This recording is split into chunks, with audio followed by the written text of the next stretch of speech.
Salam kerahiman. Hari ini 8 Desember. Kita juga akan baca dari 3 nomor. 1414, 1415, 1416. Kita mulai ya. Dalam nama Bapa dan Putra dan Roh Kudus. Amin. 1414. Hari Raya Santa Perawan Maria dikandung tanpa noda. Sebelum komuni kudus, aku melihat Bunda Suci, indah tak terperikan. Sambil tersenyum manis ia berkata kepadaku, "Putriku, atas perintah Allah, aku menjadi ibumu dengan cara yang khusus dan istimewa. Aku ingin agar engkau pun secara istimewa menjadi anakku." 1415. Aku ingin putriku yang sangat kukasihi, agar engkau mengamalkan 3 keutamaan yang kuanggap paling berharga dan paling menyenangkan Allah. Yang pertama adalah kerendahan hati, dan sekali lagi kerendahan hati. Keutamaan yang kedua adalah kemurnian. Keutamaan yang ketiga adalah kasih akan Allah. Sebagai putriku, engkau harus memancarkan ketiga keutamaan ini secara istimewa. Ketika percakapan berakhir, Maria mendekapkan aku ke hatinya lalu menghilang. 1416. Ketika semua indraku kembali berfungsi, hatiku menjadi luar biasa tertarik kepada ketiga keutamaan ini, dan aku mengamalkannya dengan setia. Keutamaan-keutamaan itu seolah-olah terukir di dalam hatiku. Hari ini merupakan hari yang penting bagiku. Sepanjang hari ini aku seolah-olah tinggal dalam kontemplasi yang tanpa henti. Pemikiran mengenai rahmat ini menarik aku lebih jauh ke dalam kontemplasi. Dan sepanjang seluruh hari, aku terus berada dalam doa syukur yang tak pernah berhenti, sebab setiap kali memikirkan rahmat ini, hatiku selalu kembali membenamkan diri dalam Allah. Hari Raya Santa Perawan Maria dikandung tanpa noda. Dikatakan oleh Suster Faustina, sebelum komuni, aku melihat Bunda Suci. Jadi sebutan Suster Faustina kepada Bunda Maria itu bermacam-macam. Dalam nomor ini dikatakan Bunda Suci. Sambil tersenyum manis ia berkata ya. Jadi Bunda Maria sambil tersenyum manis berkata kepada Suster Faustina, "Putriku, atas perintah Allah, aku menjadi ibumu dengan cara yang khusus dan istimewa." Suatu konfirmasi dari Bunda Maria kepada Suster Faustina. Putriku, jadi dia memang sudah menyapa Suster Faustina sebagai anaknya atas perintah Allah. Jadi Allah memerintahkan pada Bunda Maria untuk menjadikan Suster Faustina itu anakku. Karena Bunda Maria menjadi ibunya Suster Faustina dengan cara yang khusus dan istimewa. Dan aku ingin, itu keinginan dari Bunda Maria, agar engkau pun secara istimewa jadi anakku. Jadi kita bukan hanya bilang ke Bunda Maria, "Bunda Maria, engkau ibuku," yang diberikan oleh Yesus waktu di atas salib kepada kita semua, tapi kita juga harus bisa bertindak sebagai anaknya Bunda Maria. Apakah kita menghormati dia, menyayangi dia, mengasihi dia? Apakah kita punya komunikasi yang bagus dengan dia sebagai ibu kita? Bagaimana relasi saya dengan ibu saya? Bagaimana hubungannya? Bagaimana komunikasinya? Ya, kita kalau ada susah mencari ibu. Seperti yang saya lakukan atau ceritakan atau sharingkan beberapa hari yang lalu ya. Kita biasanya kalau ada masalah apa aja datangnya ke ibu.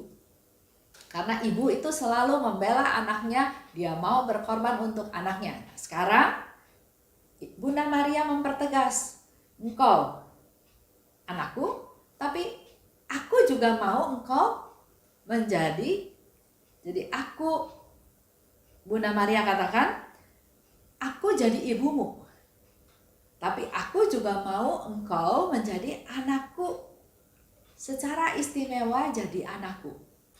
Ya, ini mungkin menjadi refleksi buat kita semua ya. Bagaimana dengan kita? Selalu sebut Bunda Maria ibuku. Bunda Maria, Ibu Maria. Minta tolong, minta supaya Bunda Maria berdoa syafaat. Apakah kita minta Bunda Maria sebagai ibu yang menolong anaknya, tapi sebaliknya apakah kita juga sudah menjadi anaknya dari Bunda Maria? Anak yang membuat ibunya bangga, atau kita terus-menerus menjadi bayi yang terus merengek, terus meminta, terus komplain, terus menyusahkan ibu kita? Lanjut ya, Bunda Maria katakan, aku ingin putriku yang sangat kukasihi. Jadi satu konfirmasi lagi dari Bunda Maria kepada Suster Faustina, putriku yang sangat kukasihi. Apa keinginan dari Bunda Maria? Agar engkau mengutamakan 3 keutamaan yang kuanggap paling berharga dan paling menyenangkan Allah. Begitu pula kalau kita mau menyenangkan Allah. Ada 3 keutamaan yang harus kita lakukan. Tadi dikatakan ya, 1, kerendahan hati, dan sekali lagi kerendahan hati. Jadi kerendahan hati itu adalah sesuatu yang luar biasa. Sampai Bunda Maria juga mengulangnya 3 kali. Yang kedua, kemurnian. Kita harus punya hati yang murni. Dan ketiga, yaitu kasih akan Allah. Sebagai putriku, engkau harus memancarkan 3 keutamaan ini secara istimewa. Kemudian, Maria mendekap aku di hatinya, kemudian menghilang. Itu menunjukkan kasih seorang ibu kepada anaknya, memeluk dia, mendekap dia, menguatkan, menghibur, memelihara, menjaga, melindungi ya. Kemudian dia menghilang. Ketika semua indraku berfungsi, aku sangat tertarik pada 3 keutamaan tersebut. Jadi bukan hanya 1, 2, 3 aja dihafal, tapi tindak lanjutnya. Apa yang harus dilakukan untuk tindak lanjut dari mengutamakan 3 keutamaan tersebut? Contoh, saya pernah cerita juga ya bahwa saya pernah pergi ke Flores, di sana diminta untuk memberikan seminar. Selesai seminar, ada seorang ibu mengajak saya untuk ke rumahnya. Saya bilang, kenapa Bu? Ya karena di rumah saya ada patung Bunda Maria yang mengeluarkan minyak. Dan minyaknya itu harum sekali. Saya memang waktu itu juga nggak mungkin ke rumahnya. Tapi memang saya nggak terlalu suka juga dengan hal-hal yang spektakuler seperti itu ya. Jadi saya bilang pada ibu tersebut, bagus Bu, karena nggak semua orang bisa mengalami hal tersebut. Yang ibu lakukan setelah mendapatkan patung Maria itu mengeluarkan minyak yang wangi, apa yang ibu lakukan? Apakah ada perubahan hidup? Dia kaget waktu saya tanya begitu. Dia bilang, ya biasa saja. Saya cuma mau kasih tahu bahwa saya mengalami satu mukjizat, mengalami satu rahmat. Saya juga nggak tahu dapat kata-kata dari mana. Cuma saya bilang, Bu, kalau ibu mengalami sesuatu hal yang luar biasa, pasti juga harusnya Tuhan berharap, atau Bunda Maria yang memberikan rahmat tersebut pasti berharap ada suatu perubahan dalam hidup ibu. Mungkin menjadi lebih baik, lebih suci, pasti ada tujuannya, karena nggak mungkin setiap kejadian itu nggak ada tujuannya, pasti ada tujuannya. Sama seperti penampakan Bunda Maria di Lourdes, penampakan Bunda Maria di Fatima. Ada pesan-pesan yang Bunda Maria sampaikan untuk bertobat, untuk berdoa banyak ya. Jadi pasti kalau memang itu suatu penampakan, suatu mukjizat, pasti ada tujuannya. Jadi kalau misalnya ibu mengalami hal tersebut, coba mengevaluasi diri apa yang harus ibu lakukan supaya penampakan itu dalam tanda kutip tidak sia-sia. Udah, saya ngomong begitu saja. Ya, jadi artinya setelah kita tahu hal-hal yang memang perlu kita lakukan. Di sini dikatakan oleh Bunda Maria yang paling menyenangkan Allah adalah rendah hati, kemurnian, kasih akan Allah. Nah, bukan hanya ingat 1, 2, 3, tapi praktekkan, lakukan dalam hidup sehari-hari.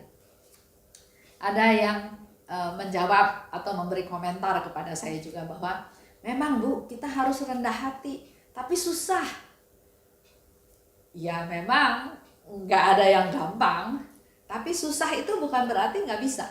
Susah tetap bisa dilakukan, tapi perlu effort, perlu niat, perlu tujuan, perlu fokus, perlu perjuangan. Baru kita bisa capai hal tersebut. Jadi kalau berdoa, Tuhan saya mau rendah hati, terus ketemu sama orang-orang yang membuat saya marah, terus saya doa lagi, Tuhan saya kan mau rendah hati, tapi kok Engkau izinkan saya ketemu orang yang menyebalkan, membuat saya marah. Itu bukan latihan rendah hati, itu malah menjadikan kita orang yang sombong, bukan lagi mau berubah. Jadi kalau kita mau rendah hati, kita minta rahmat rendah hati dari Tuhan, dan kalau Tuhan izinkan mengalami hal-hal tersebut, melalui peristiwa itulah kita diuji, kita perlu mempraktekkan apakah lulus atau gagal. Gagal, ya nggak apa-apa, besok coba lagi. Sama seperti sharing dari Suster Faustina beberapa hari lalu ya. Di dalam 1 bulan dia melakukan, ada yang berhasil sekian puluh, ada yang gagal 1, 2 kejadian. Nggak apa-apa, lakukan aja terus, nanti makin lama pasti akan menjadi makin baik. Yang penting jangan berdasarkan kekuatan sendiri. Yang penting kita harus berserah, kita harus mengandalkan Tuhan, kita datang pada Tuhan, minta kekuatan dari Tuhan. Lanjutnya, Suster Faustina katakan, aku mengamalkan 3 keutamaan tersebut dengan setia. Aku seolah tinggal dalam kontemplasi tanpa henti. Jadi memang menjadi fokus dia. 3 item itu menjadi fokus dia. Jangan pikir yang lain lagi. Dan sepanjang seluruh hari, aku terus berada dalam doa syukur yang tak pernah berhenti. Sebab setiap kali memikirkan rahmat ini, hatiku selalu kembali membenamkan diri dalam Allah. Jadi buat mereka yang bilang susah untuk rendah hati, sekarang Suster Faustina kasih cara juga. Benamkan diri dalam Allah. Jadi minta Allah yang menguasai kita, yang memeluk kita, yang ada, kita ini ada di dalam Allah. Maka kita akan lebih mampu untuk melaksanakan sifat-sifat Allah tersebut. Jangan kita yang mau sendiri dengan kekuatan sendiri, pasti gagal, pasti nggak berhasil. Mari kita mempersembahkan hari ini untuk bersatu dengan Bunda kita, Bunda Maria. Minta Bunda Maria memimpin, mendoakan kita, melindungi kita, menghibur kita, menguatkan kita untuk kita bisa melaksanakan keutamaan-keutamaan tersebut. Kita tutup ya dalam doa. Dalam nama Bapa dan Putra dan Roh Kudus. Amin. Allah Bapa yang Maha Baik, terima kasih atas Bunda Maria yang Kau berikan kepada kami. Sebagai ibu dari kami semua, dia juga memberitahukan apa yang harus kami lakukan untuk menyenangkan Kau. Mampukan kami Tuhan untuk melakukan 3 hal tersebut dalam hidup kami sehari-hari. Menjadi orang yang rendah hati, mempunyai hati yang murni, dan terlebih lagi kasih akan Allah. Sebagai manusia biasa dengan segala keterbatasan dan kedosaan kami pasti tidak bisa melakukannya. Tapi kami percaya Tuhan, asal kami punya niat, maka pertolongan-Mu tidak pernah terlambat. Kirimkanlah malaikat-malaikat-Mu untuk membimbing kami, dan juga terutama Bunda Maria dan Santa Faustina berdoa syafaat untuk kami semua, agar kami bisa melakukan apa yang Kau harapkan dari kami. Terima kasih Bunda, terima kasih Santa Faustina. Amin. Dalam nama Bapa dan Putra dan Roh Kudus. Amin. Salam kerahiman.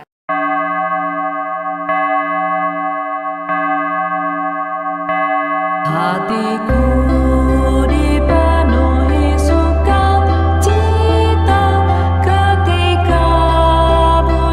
Maria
hatiku.